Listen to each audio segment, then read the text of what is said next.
नमस्कार दोस्तों। पूरे देश में इस बात पर चर्चा हो रही है कि राम मंदिर में चोरी हो गई। सिर्फ चोरी नहीं हुई बल्कि दावा यह भी है कि 40 दिनों में एक दो बार नहीं बल्कि 70 बार राम मंदिर में चोरी हुई, जिसका खुलासा सीसीटीवी से होता है। चंपत राय और गोपाल राव, अनिल मिश्रा, इन तमाम लोगों पर सवाल उठे। चंपत राय और अनिल मिश्रा ने ट्रस्ट से खुद को अलग कर लिया, अपना इस्तीफा भी दे दिया। एसआईटी ने भी अपनी जांच की। लेकिन सवाल यह है, लोग ये जानना चाहते हैं कि आखिर राम मंदिर में इतनी बड़ी चोरी हो कैसे रही थी। आपको भी याद होगा, जब 2024 में राम मंदिर में प्राण प्रतिष्ठा होनी थी, उससे पहले आपको खूब बताया गया कि राम मंदिर में सुरक्षा के चाक चौबंद इंतजाम हैं। आप वहां पर जाएंगे तो आप एक लोहे का छल्ला भी अंदर लेकर नहीं जा सकते, इतनी तगड़ी सुरक्षा है, मोबाइल भी अंदर नहीं जा सकता। फिर इतनी बड़ी चोरी कैसे हुई? दावा करोड़ों की चोरी का हो रहा है और दावा यह भी है कि चोरी हर रोज हो रही थी। राम मंदिर में इस चोरी को समझने के लिए तमाम रिपोर्ट्स को जब हमने खंगाला, तमाम रिपोर्टर्स से बात को समझा, अयोध्या के स्थानीय पत्रकारों से बात करने की कोशिश की, तो जो बात मोटे तौर पर निकलकर सामने आई, उसके मुताबिक राम मंदिर में जिन कर्मचारियों की ड्यूटी लगी थी, उनमें से एक दो नहीं बल्कि 10 से 12 कर्मचारी इस पूरे खेल में शामिल थे। अब चोरी होती कैसे थी दोस्तों? राम मंदिर में तकरीबन 40 दान पेटियां लगी हुई हैं। आप जानते हैं, जब कोई मंदिर में जाता है तो हर आदमी की श्रद्धा अलग अलग होती है। राम मंदिर में जो चढ़ावा आता था, सबसे पहले वो नोटें गिनी जाती थी। नोटें अलग अलग होती थी, 10 की नोट, 20 की नोट, 50 की नोट, 100 की नोट, 200 की नोट, 500 की नोट, इस तरीके से चंदा आता था। सबसे पहले उन नोटों को अलग किया जाता था।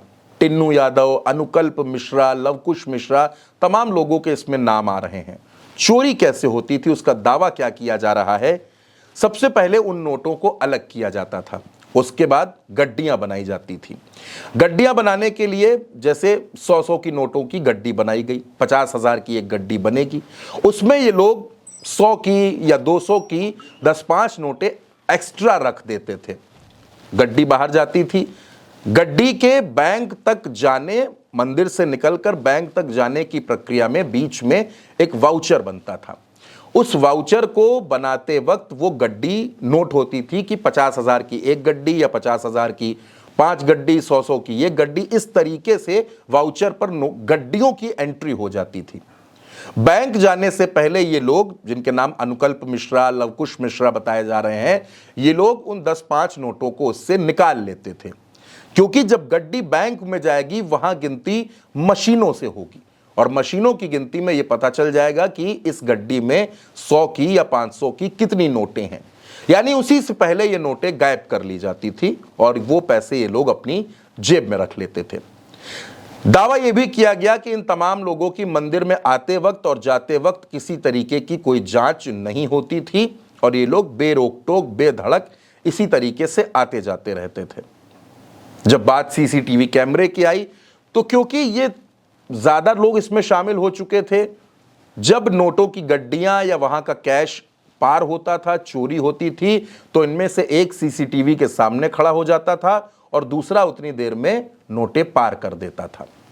राम मंदिर में हुई चोरी ने लोगों की आस्था पर बड़ी चोट कर दी है। आज राम मंदिर में लोग जो हैं, जो दर्शन करने जा रहे हैं, जो भक्त जा रहे हैं, जो चढ़ावा अभी तक आता था, उसमें भी एक बड़ी कमी देखने को मिल रही है। विपक्ष के तमाम नेता अपनी नाराजगी जाहिर कर रहे हैं। समाजवादी पार्टी से अखिलेश यादव हों, आम आदमी पार्टी के अरविंद केजरीवाल या संजय सिंह हों, सब इस पर सवाल खड़ा कर रहे हैं कि धर्म के नाम पर ये जो खेल किया गया है, प्रभु राम के मंदिर में जिस तरीके की चीज की गई है, उसको क्षमा नहीं किया जा सकता।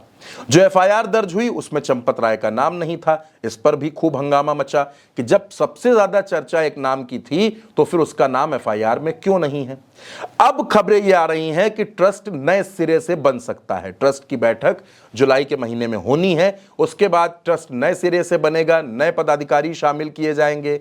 राम मंदिर को लेकर जो एसओपी बनी हुई थी उसका भी पालन नहीं किया गया।